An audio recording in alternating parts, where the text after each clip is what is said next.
Olá pessoal, sejam bem-vindos a mais uma live do meio-dia, a live do meio do céu.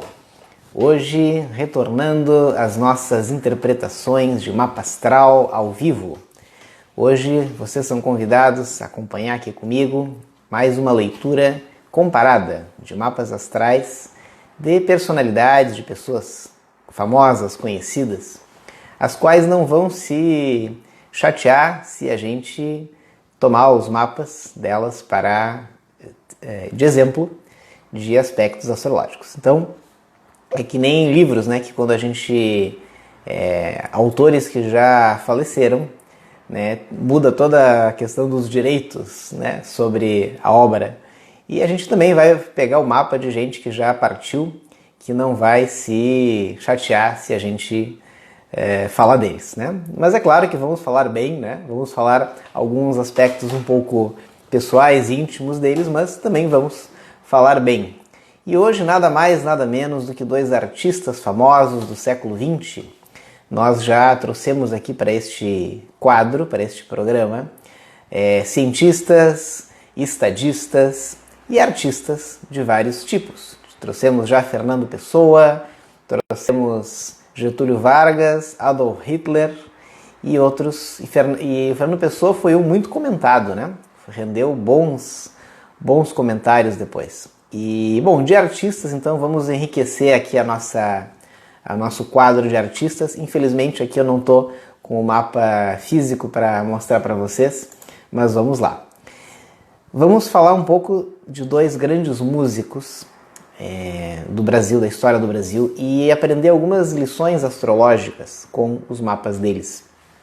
Nós devemos considerar que esses músicos tiveram, nas suas vidas, no século XX, um papel extremamente marcante para a música no seu país. Então, quando falamos de Tom Jobim e de Vinícius de Moraes, até qual será que eu vou começar com o Vinícius de Moraes, porque é o mais antigo, é o mais velho, né? O libriano Vinícius de Moraes vai ter um mapa extremamente característico dentro do que a gente encontra nos nossos conhecimentos astrológicos, e até mesmo vai ter alguns estereótipos também presentes e confirmados, né? Com o que a gente vai ver. O libriano, não só por ser libriano já vai ser artista, né? Mas é uma pessoa que, pelo seu mapa, vamos dar a identidade astrológica do Vinícius de Moraes. Sol em Libra, ascendente em Libra e Lua em Gêmeos, para começar. E, bom, o que a gente já começa? Vocês sabem que quando o Sol e a Lua, o Sol e o ascendente estão no mesmo signo, isso significa que o Sol pode ter ficado um pouco acima ou um pouco abaixo da linha do horizonte. Isso significa que o Sol da pessoa vai estar ou na casa 1 ou na casa 12. Isso muda tudo, porque o Sol na 1 é o ego da pessoa, né? A autoestima, a valorização da pessoa na ponta da chuteira. E na casa 12 é o contrário. A casa 12 é a casa das nossas subjetividades, dos medos e das dúvidas, de tudo aquilo que nos prende, tudo aquilo que nos confunde. Olá, bem-vindo a todos os que chegaram, os que estão chegando. Sejam bem-vindos. Continuem conosco que vai estar legal hoje. Opa, chegou um libriano aí. Tô falando de libriano aí, Rafa. Então o libriano Vinícius de Moraes, ele vai ter o Sol na 12. Então isso é bem diferente. É libriano com ascendente em Libra. Nossa, como é libriano? É verdade, mas o Sol na 12, ele já confunde um pouco as características principais. Isso a gente tem que ter em conta ao interpretar o mapa. A leitura do mapa, a partir disso, deve sempre considerar também os regentes planetários, né? Os regentes dos signos principais. Então, no caso de Libra, é um duplo regente, porque é o signo solar e o signo ascendente. E esse duplo regente, que será Vênus, vai estar ali pertinho, quase em Libra também, mas já tendo caído para Virgem. Na verdade, não tendo entrado em Libra ainda. Então nós temos o Vinícius de Moraes com o Sol e o ascendente em Libra, e Vênus também na casa 12. no signo de Virgem. E a Lua em Gêmeos. E o meio do céu em Câncer. Vamos lembrar um pouco deste personagem tão caricato da música brasileira. Vinícius de Moraes, ele nasceu em 1900 e... cadê a data aqui? Eu lembro, é 1913, tá? 1913 é aqui, 1913, tá? 19 de outubro de 1913 no Rio de Janeiro, às 5h10 da manhã. E esse libriano carioca, que depois vai ter uma relação tão forte na sua vida com a Bahia, né? E vai lá se envolver tão fortemente com o candomblé e vai se identificar também tão fortemente com a cultura afro e da linha direta de Xangô, Saravá e tal, como diz aquelas músicas clássicas dele, né? O Vinícius de Moraes, ele vai ter, vamos falar primeiro de Libra, depois dos pontos fortes no mapa que denotam essa religiosidade e essa fé, essa relação com o mistério. Em primeiro lugar, todo o signo toda pessoa que tem o Sol na 12 já tem uma relação com o invisível, com o mistério.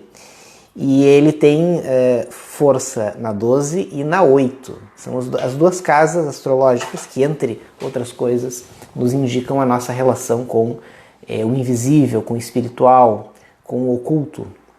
E também ele vai ter força na 9. Então também essa coisa da fé, essa coisa do entendimento, né, dos valores e princípios elevados que dão sentido à vida. Isso é a casa 9. O que ele tem na 9? Ele tem Plutão na 9, né? Ou seja, é através dos seus valores e princípios que ele se conecta com os poderes superiores, né? Ou seja, ele se sente próximo dos poderes superiores. Isso é Plutão na 9. Mas tem mais. Todo libriano vai ter uma tendência às artes, vai ter uma inclinação para se relacionar com a beleza, com a harmonia e também conciliação, né? Afinal, o Libra é o signo da balança da justiça. E, curiosamente, não é todo libriano que vai ter que enveredar pela área do direito, né? Tem pelo menos mais um libriano aqui que eu sei que enveredou pela área do direito, mas os librianos que enveredam pela área do direito normalmente costumam primar a sua ação pelo senso de justiça. Ou seja, é um valor que nem todos têm, mas que o libriano tem muito intrínseco. E esse era o caso do Vinícius de Moraes, porque ele não só enveredou pelo direito, como também se tornou um diplomata. Então ele fez carreira como diplomata, e a música e as artes foram mais vocação do que profissão para ele. Mas deu tão certo que ele acabou se tornando conhecido mais pela vocação. Então, o que era para não ser a profissão acabou sendo o ponto mais forte da personalidade dele. Isso está presente no mapa onde? Vinícius de Moraes é diplomata e poeta, né? Ele mesmo naquela sua canção, naquele seu poema famoso, né? Se apresenta, né? Poeta e diplomata, né? Ele tem ascendente em Libra, ou seja, a sua ação vai ser 100% voltada para a busca das artes, da harmonia, da beleza, e ele vai encontrar isso através da música e da poesia.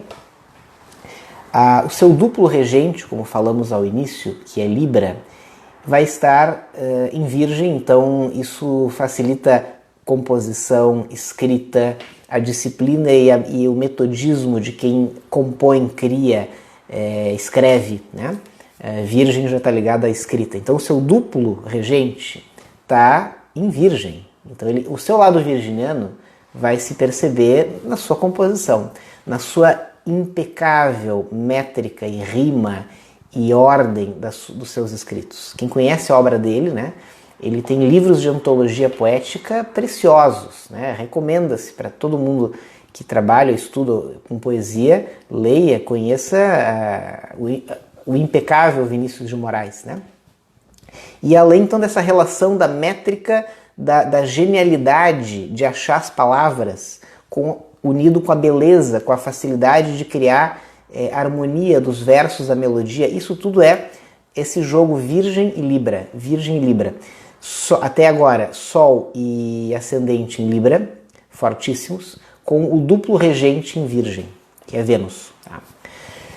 Depois vamos falar da vida pessoal dele, que envolve esses aspectos também. Mas outra coisa que se soma a essa questão da criação, da composição, que já transcende só a sensibilidade artística acentuada, chega numa capacidade mental, racional, de compor, criar e organizar as ideias porque poesia é muita disciplina também, né?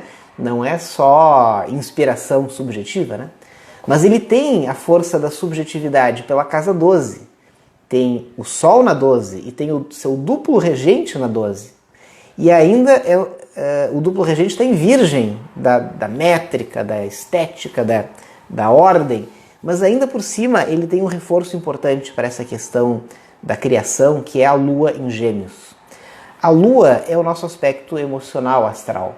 Mas quando ela se posiciona em Gêmeos, isso outorga para a pessoa um forte envolvimento emocional com as ideias, com o aprendizado, com o estudo e com essa questão, essa visão mental e racional da vida. Então a Lua em Gêmeos precisa estudar, precisa chegar a ser impecável na sua fala e na sua expressão escrita. Então a Lua em Gêmeos também é muito favorável para quem é escritor, para quem é intelectual e para quem é poeta, né? Na verdade ele até podia não ser poeta, mas com Vênus e Sol e Casa 12 e Libra, ali ele tinha que ser poeta. E poeta e músico. Mas tem mais no mapa do Vinícius de Moraes. A Lua em Gêmeos está em conjunção com Saturno. Ontem aqui no nosso programa Mercúrio em Virgem tivemos um entrevistado, né, alguém que veio trazer uma pergunta, né, e um dos aspectos que ele trouxe foi: eu tenho conjunção da Lua com Saturno. E aí nós falamos, se tiverem curiosidade, podem olhar a live de ontem. Mercúrio em Virgem, episódio 4, ontem.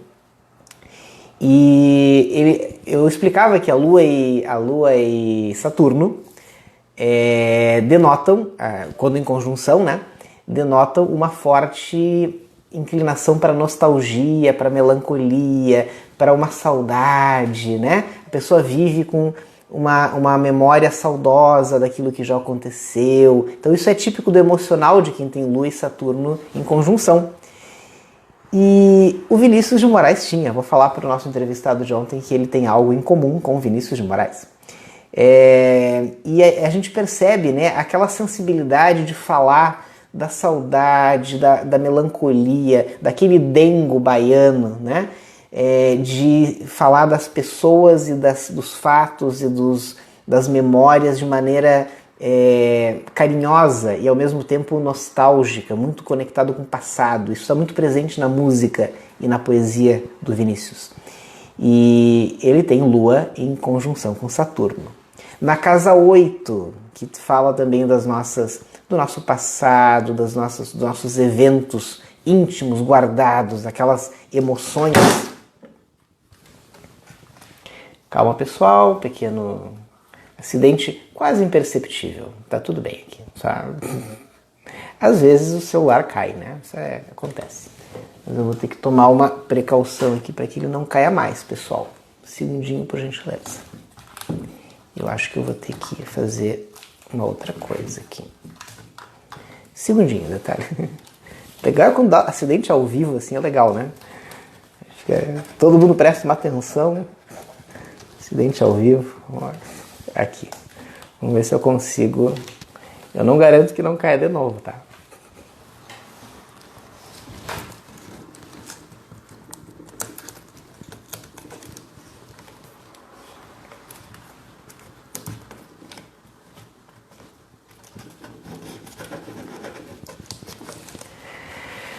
Bom, vamos lá. Vamos ver se estamos com sorte aqui. Então, depois desse pequeno acidente, que quase não teve problema aqui, né? Depois a produção pode editar. Então aí voltamos do ponto antes do acidente. Então, Vinícius de Moraes tinha também outros aspectos fortes no mapa que denotam essa sua relação com a mente, com a criação, com a inspiração. O fato de ter duplo regente e Sol na casa 12 é um reforço também de uma pessoa muito inspirada, de uma pessoa com uma conexão com o invisível, com o metafísico, com o subjetivo. Então é interessante porque nem todo mundo que tem Sol na 12 vai ser tão inspirado, mas ele vai ter uma relação, né, com o invisível, com a música, né? Se fala, como a 12 é a casa de peixes, né? Música e teatro são coisas muito afins para quem tem Sol na 12, tá? Fica a dica. Mas, além disso, Vinícius de Moraes também tem o Mercúrio, que é a comunicação, a expressão e o raciocínio, na casa 1, em Escorpião, com uma coisa extremamente profunda do Mercúrio em Escorpião. No caso do Mercúrio em Escorpião, do Vinícius de Moraes, que ele está em oposição à Lua, é isso, né? Não, é um quincúncio, não é uma oposição. Mas ele está aspectando com a Lua, de maneira tensa. E ele também está fazendo um bom trígono com Marte. Tá? Onde é que eu quero chegar? Um aspecto da vida pessoal do Vinícius de Moraes é que ele teve muitos casos amorosos. Ele foi um encantado com os amores, com as paixões, com as relações amorosas e com as mulheres. É curioso que pouca gente sabe, mas o Vinícius de Moraes talvez fosse, digamos assim, um curioso de astrologia, como tantas pessoas inteligentes, né, na história também são, como vocês que estão aqui comigo hoje. Mas esse curioso de astrologia, chamado Vinícius de Moraes, ele compôs 12 poemas em 1971. A mulher de cada signo. Isso deve estar na internet aí, vocês podem encontrar facilmente. Em que ele homenageia e fala das características passionais da mulher de cada signo. A mulher ariana, a mulher taurina e assim vai. Então, se tiverem curiosidade, é um poema que ele publicou no Jornal do Rio de Janeiro em 1971, se eu não me engano. E outra coisa é que na sua obra se percebe muito a passionalidade de um libriano eternamente envolvido com as questões amorosas, de um Sol na 12 dramático, né, com os dramas do perder ou não perder, né, os amores perdidos e os amores trocados e os amores que se alternam, de um Vênus em Virgem, que a pessoa tem uma conexão com a parceira, mas se desconectar tudo bem, né? Porque para ele a relação amorosa tem que ser boa para ambos os lados, mas ele não vai se apegar à pessoa, ele vai curtir enquanto dure. Aliás, o verso mais conhecido do Vinícius de Moraes, né? Que seja imortal, posto que é chama, mas que não seja imortal, posto que é chama, mas que seja infinito enquanto dure. Isso é muito Vênus em Virgem, né?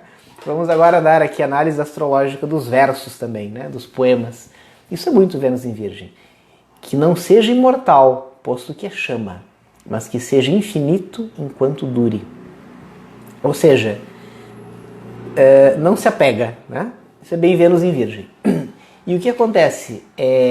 Além disso, esse Mercúrio em Escorpião, Mercúrio a comunicação, a fala, Escorpião é o signo da sexualidade. Ele vai ter, na época dele, uma facilidade de falar de sexualidade, de falar de erotismo, que é escandalosa para a época, né? Se vocês lerem poemas e letras, que para hoje são coisas elegantes e discretas, mas há 60 anos atrás era algo escandaloso. Como ele dizia, de fazer, como é que é? Fazer ovos mexidos depois do amor, sabe? São coisas que ele falava com uma espontaneidade, né, nos poemas e músicas que hoje seria engraçadinho, mas há 60 anos atrás chegou a ser escandaloso. Isso é Mercúrio em Escorpião. É uma facilidade, uma naturalidade de falar e pensar no erotismo, né? E para alguém que tem tantos aspectos conectados com o amor, as paixões e com o envolvimento amoroso, não se espanta que ele tenha, então, traduzido em versos e em músicas, essa forma de se expressar. Outra coisa muito importante, Vinícius de Moraes se casou 9 vezes. Não sei vocês, mas eu não conheço mais ninguém que tenha se casado 9 vezes. Nem o Henrique VIII, rei da Inglaterra, conhecido pelas suas trocas matrimoniais, se casou 9 vezes. Então Vinícius de Moraes é notável nesse aspecto. E, bom, ele certamente teve muitas incertezas e decepções amorosas, mas percebam quanto a vida desse libriano com ascendente em Libra, com Mercúrio em Escorpião e com Vênus na 12, quanto ficou envolvido nos dramas amorosos. E por isso que escreveu e cantou e poetizou como ninguém os dramas amorosos. E é lembrado como uma genialidade nesse ramo, né? Mas não é só isso. A dupla força de Libra no mapa, o Vênus bem posicionado, e ainda um Vênus aspectando com Plutão, o Vênus do Vinícius de Moraes, que é o seu duplo regente, e também o planeta da beleza, da estética, já falamos que está em Virgem, está numa questão de métrica, de estética, mas ele está fazendo um sextil com Netuno, aí que eu queria chegar. Netuno é o planeta da inspiração, da espiritualidade, e essa relação Vênus-Netuno vai ser um ponto de conexão com o Tom Jobim, que a gente vai falar na sequência. Por quê? Porque esses dois cavaleiros tiveram uma facilidade ímpar, e se tornaram conhecidos por isso, de acessar a beleza. Então, não só a beleza dos versos, a beleza das melodias, a beleza das rimas, a estética de tudo que eles fizeram era de uma inspiração notável. Talvez os mais jovens que nos assistam, talvez não conheçam tão bem essas duas obras, porque já ficaram no século passado. Mas são parte da ala imortal da música brasileira. E como brasileiros, seria muito importante que todos conhecêssemos essas duas obras. Poesia e músicas de Vinícius de Moraes e música de Tom Jobim. Então, os dois têm uma coisa em comum fantásticos, que é a capacidade de se conectar, de se inspirar, de se conectar com o superior para acessar a beleza e traduzir a beleza. Então, o Vinícius de Moraes tem ascendente em Libra, ele vai conseguir mostrar a beleza, trazer a beleza para o visível, oferecer a beleza, a harmonia, a estética para os demais. E o Tom Jobim também. Tá? Mas depois a gente vai ver qual aspecto de Netuno o Tom Jobim tem. Tá? Mas aqui o Vinícius de Moraes tem um aspecto entre Vênus, que é o seu duplo regente, super importante para ele na questão das artes, da inspiração, da melodia, com o Netuno. Tá? E o Netuno está quase no meio do céu, então está super bem posicionado. Mas tem tem várias coisas que eu queria falar aqui, mas eu vou tentar pegar as mais importantes, tá? Tem um outro aspecto do Vinícius, que aí já não é mais o Netuno, mas que diz respeito a Peixes, que é regido por... que rege Netuno. Regido por Netuno. O Vinícius de Moraes, ele tem na casa 5 a Roda da Fortuna, isso, na casa 5 a Roda da Fortuna, em Peixes, que é regido por Netuno. E a casa 5 é a casa da nossa imagem pessoal, da nossa exposição, como é que a nossa imagem chega a público, como é que ela chega a ser vista, né? Como é que a gente se porta, como é que a gente se sai quando é visto, quando é olhado. Tem gente que morre de medo, tem gente que não sabe se acertar, e tem gente que nasceu para aparecer, tá? Mesmo que seja discreto. E o Vinícius de Moraes e o Tom Jobim, os dois têm ascendente em Libra. Mas os dois têm a casa 5 forte. Então os dois nasceram para ser famosos. Os dois, se tivessem se tornado famosos, que se tornaram, iriam se sair muito bem com isso. Então eram dois caras que não tinham problema com palco, com público, com serem vistos e serem conhecidos.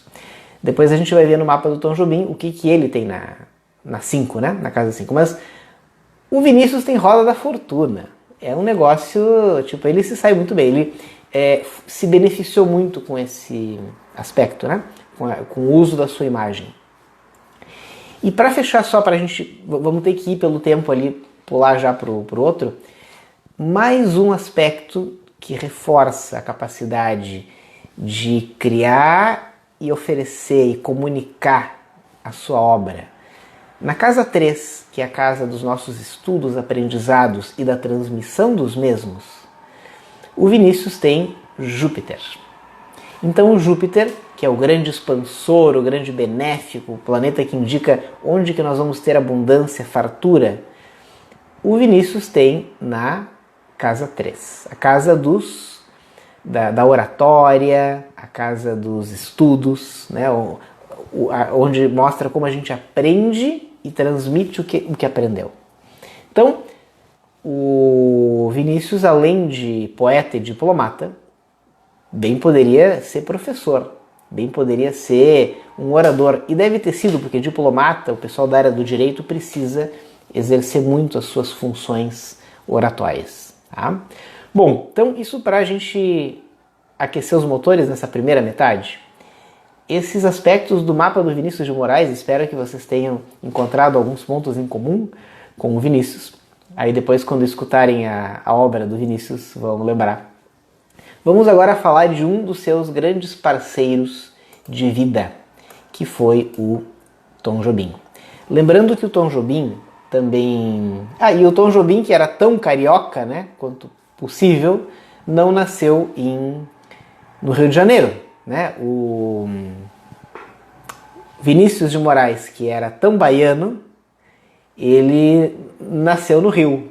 E o Tom Jobim, que é tão carioca, nasceu em São Paulo, numa cidadezinha chamada Capivari. Bom, Tom Jobim, Antônio Carlos Brasileiro Jobim, Antônio Carlos Jobim, ele nasceu em 25 de janeiro de 1927. Isso significa que ele é aquariano e que ele é 14 anos mais jovem do que o Vinícius de Moraes. Vinícius de Moraes vai ser um cara, digamos assim, que vai ser um parceiro, quase um padrinho artístico do Tom Jobim. Vou sintetizar os eventos principais. Faltou falar um negócio, né? A relação do Netuno lá, que eu queria ter falado mais, do Vinícius de Moraes. Vinícius de Moraes, com todas as suas passionalidades e dramas amorosos e emocionais, ele morreu de cirrose. Isso quer dizer que ele consumiu muito álcool durante a vida, até morrer, né? Ele não morreu tão velho, né? Morreu em 75, então ele morreu com menos de 70 anos, então ele é 60 e poucos. E bebeu muito. Ele frequentemente se apresentava nos seus shows de altíssima qualidade, mas ele sempre bebendo, sempre com um copo de uísque. Uma frase célebre do Vinícius é que dizem que o cachorro é o melhor amigo do homem. Então, o uísque é um cachorro engarrafado. Ele dizia que o uísque é um cachorro engarrafado. Tal era o seu apreço pelo uísque. Mas o Tom Jobim, né, ele tinha então o Sol em Aquário, ele tinha o ascendente em Libra, bem parecido, próximo em graus do Vinícius. Então eles se acertavam muito, porque o seu ascendente era, olha, um é 27 graus e o outro é 21. Olha, eles têm menos de 6 graus de diferença, é pouca coisa mesmo. Então eles têm dois mapas com um ascendente muito próximo, então eles se acertavam muito bem. Souberam trabalhar bem, souberam se entender bem para compor juntos e foram uma parceria das mais incríveis da história da música do Brasil. E o Tom Jobim, ele tinha o Sol em Aquário na casa 4, já vou comentar, e o ascendente em Libra. Então também tinha um ascendente próprio para arte, para música. O Sol em Aquário, ele é muito bom para criatividade. Nós já analisamos aqui o mapa de um aquariano célebre, que foi Thomas Edison, o grande inventor. Então, invenção, criação e composição andam juntas e utilizam muito bem essa energia do aquário. Agora, olhem que a criação, composição do Tom Jobim tinha um ar intimista. Sabe que quando vocês olham as fotos ou vídeos do Tom Jobim jovem, ou até mais velho, mas ainda lá nos anos 60 ele já era maduro, né? Ele está sempre olhando para baixo, ele é muito contido, muito retraído. É uma atitude que tu olhando lembra um pouco de canceriano. E aí, isso me chamou a atenção. Quando eu fui olhar o mapa dele aqui para nossa live, né, eu vi que ele tem o Sol na 4, que é a casa de Câncer. Ele tem uma atitude canceriana. E depois eu fui ver que na sua biografia ele perdeu o pai quando criança, ele tem uma infância muito retraída, né? Ele é muito tímido. Normalmente ascendente em Libra é muito tímido na infância. Mas um aquariano com ascendente em Libra, ele em algum momento ele vai se soltar, porque o aquariano tem o valor da liberdade, tem o valor do se soltar, né? Do ganhar o mundo, da independência. Então esse aquariano com Sol na 4 acabou gerando então uma pessoa bastante reservada, bastante tímida. E como compositor genial e criativo, esse aquariano tem o Mercúrio em Aquário, em conjunção com o Sol. Então também a sua capacidade mental, de raciocínio, de criação, de composição foi muito extraordinária. Como aquariano, né, também ele pensou em ser várias coisas quando jovem, tentou arquitetura, acabou largando. E aí, olha que interessante, eu tenho que falar da Lua primeiro. Eu quero falar do Saturno, mas a Lua do Tom Jobim fica bem próximo do ascendente, mas no signo de Escorpião. A Lua em Escorpião, a gente já falou aqui no mapa do Mandela, né, nesse mesmo programa de análise de mapas, né? A gente observou como o histórico do Mandela mostrou que uma característica possível para quem tem Lua em Escorpião, que é a pessoa ter dificuldade de perdoar e ser vingativo, no Mandela se mostrou ao contrário, né? Porque ele teve todas as chances e todas as razões para ser vingativo e não perdoar e conseguiu fazer o contrário quando chegou ao poder, o que indica uma grande nobreza. Mas não é a única característica de Lua em Escorpião. A Lua em Escorpião inclina a pessoa para uma outra característica muito importante, que é uma forte emotividade. A pessoa se emociona com as coisas intensamente. Tanto ama quanto sofre com as coisas. E a Lua em Escorpião, ela dá uma tendência a uma certa melancolia também. Lua em Escorpião gosta de músicas nostálgicas, músicas, sabe, de coisas que envolvam fortemente as emoções, né? E música também. Lua em Escorpião é muito musical também, porque a música é um canal de emoção, né? Por que eu estou dizendo isso? Porque o Tom Jobim tem a Lua em Escorpião na casa 1 e quase no ascendente. Então é uma Lua muito intensa nessas condições. Então, não sei se ele era mais ou menos vingativo ou se ele perdoava mais ou menos, mas uma coisa assim, ele tinha uma capacidade de se conectar emocionalmente com a música e de criar músicas que proporcionassem conexão emocional. Quem não conhece, os mais antigos presentes vão conhecer a obra dele, com certeza, mas os mais jovens que talvez não conheçam, procurem escutar, sabe? É de uma beleza e de uma harmonia impressionantes, e são músicas que comovem, são músicas que inspiram. Eu lembro de eu criança, os meus pais comentando, né? Escutando alguma obra dele, dizendo, cara, como esse cara tem facilidade de fazer música bonita. Eu lembro deles comentando, né? Que cara que faz fácil música bela. Então isso é uma habilidade, né? A Lua em Escorpião, ela aguça, ela atiça as emoções, né? E faz com que as emoções sejam intensas, fortes. E o Tom Jobim tem Lua em Escorpião na casa 1, quase no ascendente. Bom, e essa lua em Escorpião, ela tá fazendo um baita trígono, aliás, dois, né? Um trígono e um sextil, com Júpiter e com Netuno. Bom, Netuno, que eu queria falar para vocês, é o mesmo caso do Vinícius de Moraes. Quando Lua ou Vênus, né, que são a emoção, a sensibilidade, estão conectados positivamente, como é o caso dos dois, com o Netuno, bom, aí a inspiração vem. Entendam, não é isso que explica os gênios. Isso explica como essas pessoas tiveram grandes oportunidades indicadas ao nascimento pelo seu mapa e aproveitaram. Ou seja, souberam aproveitar o que a natureza lhes ofereceu através do mapa, né? O que estava indicado através do mapa. Então, esses aspectos do mapa são oportunidades que foram aproveitadas, porque a gente conhece a obra deles. Além da Lua aspectada com Netuno e com Júpiter, a Júpiter aumenta a sensibilidade e o Netuno conecta com a inspiração mais elevada. Também nós temos um aspecto curioso no Tom Jobim. O Tom Jobim, ele tem Saturno na casa 2, o que é um aspecto também meio estereotipado, né?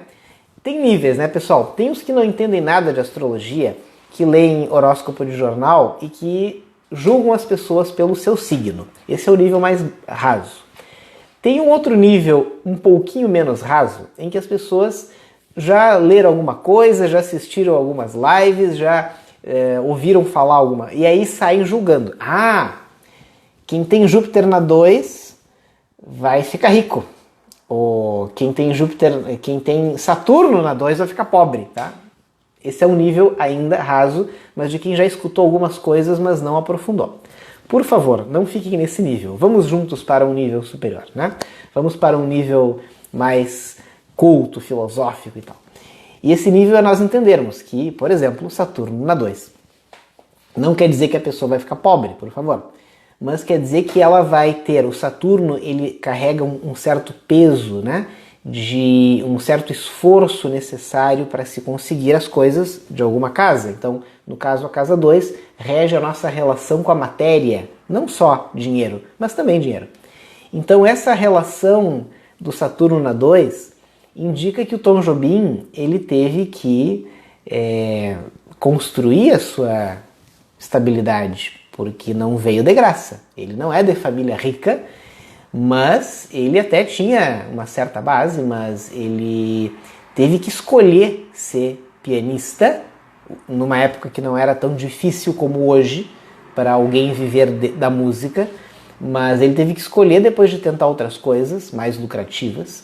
E ele passou muito tempo da sua juventude na boemia carioca, se achando, né, com um bom aquariano, assim, sem esquema lá, né, na noite, na boemia. Aí que tá querendo dar um outro acidente aqui, ó. Nós já estamos indo pro final aqui. E então vejam que interessante. Eu gosto de trazer esse exemplo aqui, pessoal. O Tom Jobim tinha Saturno na casa 2.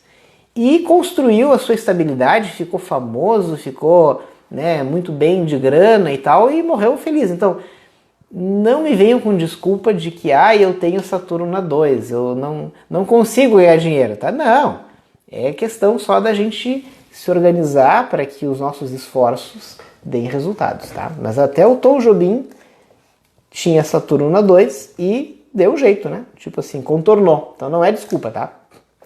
Assim como eu tenho Júpiter na 2, então eu não preciso preocupar. Não, peraí, né? Cuida para não desperdiçar, porque tem muito Júpiter na 2 que pode perder tudo por não cuidar.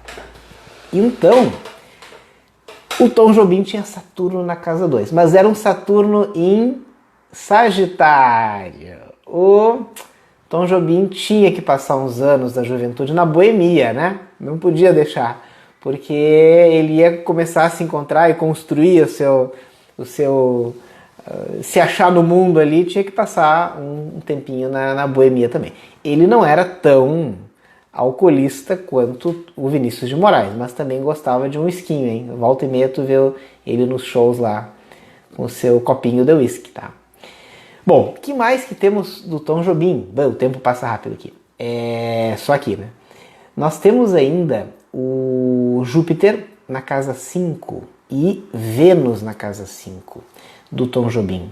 O Júpiter na 5 expande a imagem pública dele, dá uma facilidade para ele ser visto e ser amado, dá uma facilidade para ele ser notado, mesmo sendo meio reservado pela Lua em Escorpião, tímido pelo ascendente em Libra e mais para dentro, mais me deixa quieto por causa do Sol na 4.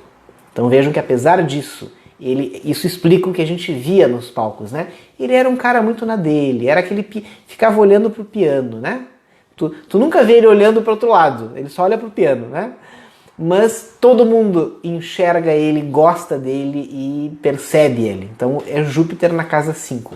E uma facilidade para ser amado, para ser valorizado, Vênus na casa 5, né? É uma capacidade de mostrar, exteriorizar o melhor de si, o mais belo, o mais harmônico. Então, como o Vênus também é o regente do seu signo ascendente, que é Libra, né? Vênus na 5 também reforça o peso que no mapa vai ter a casa 5, ou seja, a casa do palco, das artes, do apresentar ao mundo a sua obra, o seu conteúdo. Então isso é algo notável também. E um último aspecto aqui para caber no nosso tempo, assim como o Vinícius de Moraes, é notável na obra do Tom Jobim uma certa melancolia, uma certa facilidade de mergulhar nas emoções e ficar muito nostálgico. Tem uma música do Tom Jobim que eu acho que ilustra bem isso, essa lua em Escorpião, profunda, de mergulhar, né, num sofrimento que ao mesmo tempo é quase um gosto, né? É a música Luísa. Até eu acho que tem uma Luísa nos assistindo aí. Mas tem uma música chamada Luísa, do Tom Jobim, que é muito dramática, melancólica, sofrida. É a cara da Lua em Escorpião, quase no ascendente do Tom Jobim, tá? Só para explicar astrologicamente e, no caso de hoje, musicalmente, tá? E para fechar hoje, pessoal, um último aspecto aqui notável do mapa do Tom Jobim é o Plutão na 9, que é o mesmo, só confirmando aqui, né? É o mesmo do Vinícius, né? São da mesma geração, embora tenham 14 anos de diferença. Plutão na 9 denota uma forte conexão com os planos superiores, né? Ou seja, a pessoa sente, sabe que pode contar com a força do universo e da natureza para guiar o seu caminho. É algo que alguns poderiam chamar de fé. É uma espécie de fé, mas é uma fé muito clara, muito racional. Ou seja, a pessoa ela anda pela vida sabendo que ela não está sozinha e confiando no destino. Pessoas assim costumam triunfar na vida, porque ser relevantes. E isso eu estou falando no final, porque como todos os mapas que a gente analisa, nós todos podemos tomar bons exemplos. Vamos aprender com esse último aspecto presente nos mapas de ambos, Tom e Vinícius. Vale a pena confiar na vida, confiar no destino, confiar no que a natureza nos oferece, para que nós possamos andar como aliados da natureza, nas nossas respectivas missões de vida. Vale a pena. Os grandes artistas e gênios nos mostram isso e a astrologia nos ajuda, nos explica por quê. Por hoje era isso. Nós temos então hoje o estudo comparado dos mapas de Tom Jobim e Vinícius de Moraes, dois grandes expoentes das artes e da música brasileira. Foi um privilégio ter estado com vocês. Fica um grande abraço. Amanhã, sexta-feira, voltamos a fazer live na sexta-feira. Então, encontro vocês amanhã, meio-dia, sempre com o sol no meio do céu. Um grande abraço e até amanhã.